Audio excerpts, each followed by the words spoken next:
Hi everyone, delonewolf here and welcome back to the Sunday Recap, my weekly vlog where I talk a bit about my last week in games, and as always we'll start with EVE Online. And I would say that I've had a pretty good week in EVE Online. I definitely had a lot of fun, despite the fact that most of my activities seem to be nerfed at the moment. First of all, we've got exploration, not really nerfed by CCP, but just by the general increased activity in the game. It looks to me like there's quite a few people roaming around in Hylas, in Ishtars, in Stradioses, and in smaller exploration ships as well that take a lot of the sites away. Sure, all of these once they're done respawn somewhere else, but if you get more people exploring, the chance that you're getting one of the respawns is still smaller than when it's calmer in New Eden. So that's one thing that's very noticeable in fact for me, because in the last couple of weeks I found next to nothing in sites and absolutely nothing dropped in loot. That did change like 2 days after I made the exploration drought video. I found 2 3 out of 10s in a single system, and the first one dropped 100 million plus in faction loot as well. So that drought may have ended already. I'll keep you guys up to date in the upcoming weeks as well, but considering my exploration experience in the last couple of weeks, I did switch back to some emerging conduit running in the Rattlesnake, and there of course CCP did hit us with the nerf bat. It's now on a 10-minute respawn timer, and the loot and salvage has been nerfed quite substantially. I think it's like 50 to maybe even 75% less than what we got before the nerf. Still, I think it's worth it to keep running them because you do get a 4.5 million ISK payout, which is pretty considerable, I think, for like a 10-minute site, and you get the loyalty points, which you can then turn into implants, which I think at the moment will have some pretty decent margins. Or like what I'm going to do, I think, is you can save them up and then buy those cool skins for the Triglavian ships. I think that's going to be my goal when it comes to the conduit running personally. So that was my active part in EVE Online. Of course, I'm still doing my industry every day as well. I must say selling is not going that well. The number of open sell orders is ramping up, especially in the last week. I think I got basically there's more competition for all the munitions, so I need to switch it up. I'm trying to get some rig production in there as well, trying to get some modules. I've got some small BPOs that I've fully researched that I can try as well, but the margins there are a lot smaller. So we're still exploring that industry side as well, together with trying to get that trade going, but basically focusing on a single thing every single day with just 10 jobs running is still too much. I'm basically overwhelming the market. There's competition coming in and we're driving the prices down quite substantially. So we'll need to switch that up a little bit. I'm also doing blueprint copies, of course. That's still pretty much the same thing, selling quite well, especially the capital ships, the Orcas, the freighters, things like that are making me a good amount of ISK at the moment. And then of course I did buy BPOs for the components for Tech 2 production. So I asked my brother to get started on upgrading those, getting them to +10/+10.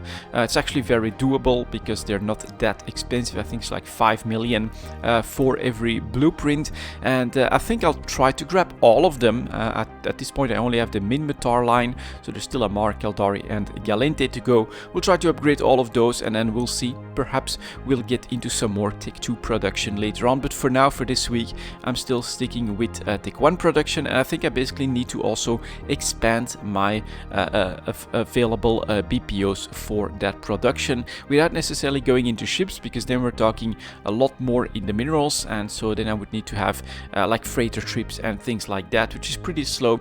I'm not willing to put that into the game. Then I'd rather do some exploration or do some conduit running at this point. And that was my last week in games. Not a lot on the development front, but let's keep in mind that FanFest is coming, so I think that there is a lot of news on the horizon as well. Next up, we have a little bit of Dota Underlords. That's basically the game that I've been playing on my evenings after I finished everything that I wanted to do in EVE Online. You know, very low barrier of entry, and the knockout games, they take like maybe 15 minutes, 20 minutes if you're really lucky and you're getting like the top 3 or something like that. I enjoy it, and I also think that it's basically quite fair compared to something like a Hearthstone and something like now the Legends of Runeterra, which I tried as well. Haven't even gotten past the tutorial part of the game so far, and honestly, if I have to choose right now, then I'd go with Dota Underlords, because yeah, Legends of Runeterra, it's yet another card game, and of course it'll have a meta that will require you to have certain cards, which is a problem that Dota Underlords does not suffer from, because everything is just in a pool. You're playing against 8 players. Of course, RNGesus is going to decide whether or not you get lucky on that front, but at least everyone has those same odds and is playing with the same deck. Basically, you're all drawing heroes from the same pool, and for me that's pretty attractive. It's also really fast paced, right? Knockout 15 minutes, not a problem, and the daily challenges that you get there is basically something that I'm trying to do. I don't finish them every single day, but that's basically something that I can see myself do on a regular basis.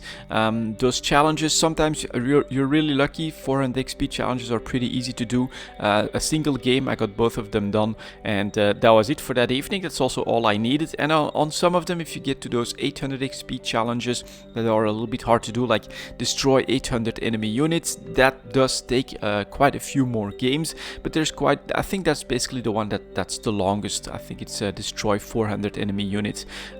All the others are actually doable in probably 1 to 2 games, maybe 3 at the most, and so you know, you tend to be from 1 to 4 games in order to finish your challenges. As I said, in knockout mode it's not that difficult, and also something that I find very satisfying in knockout compared to the regular Dota games is that it's actually pretty easy and likely for you to get quite a few tier 3 heroes. That end game, that feeling that alright, I've built up my army, it is at its max potential, and then we're gonna see what the others have built and whether we make it or not. This is the choice that I've made, this is the army, the combination that I've tried, and you can see the results of how it interacts with everything else that the opponents have made. So I think it's still a pretty cool game, very low barrier of entry, doesn't take that much time, and you don't feel pressured in any way at all to make purchases in Dota Underlords, at least up to this point for me personally. So lots of big pluses there, and I definitely enjoyed it. I could add some Legends of Runeterra, but yeah, I basically played for like a couple of hours, tried some tutorials, and yeah, I can see how deck building will become super important there. So you'll have an overwhelming meta, you'll have a best deck, which will require certain cards, and I think that that's something I'm not willing to put the time in at the moment, and I'd rather play some Dota Underlords. I'd rather go back to a little bit of Path of Exile or something like that, or spend more time in Eve than to add a card game. It's unfortunate because it does look pretty cool. I think once you understand the whole mechanic, it's a step up in complexity from Hearthstone, but it's not something that I am personally going to put the time in at this point. And that was my last week in games, guys. Thank you very much for watching, and I'll see you all next time.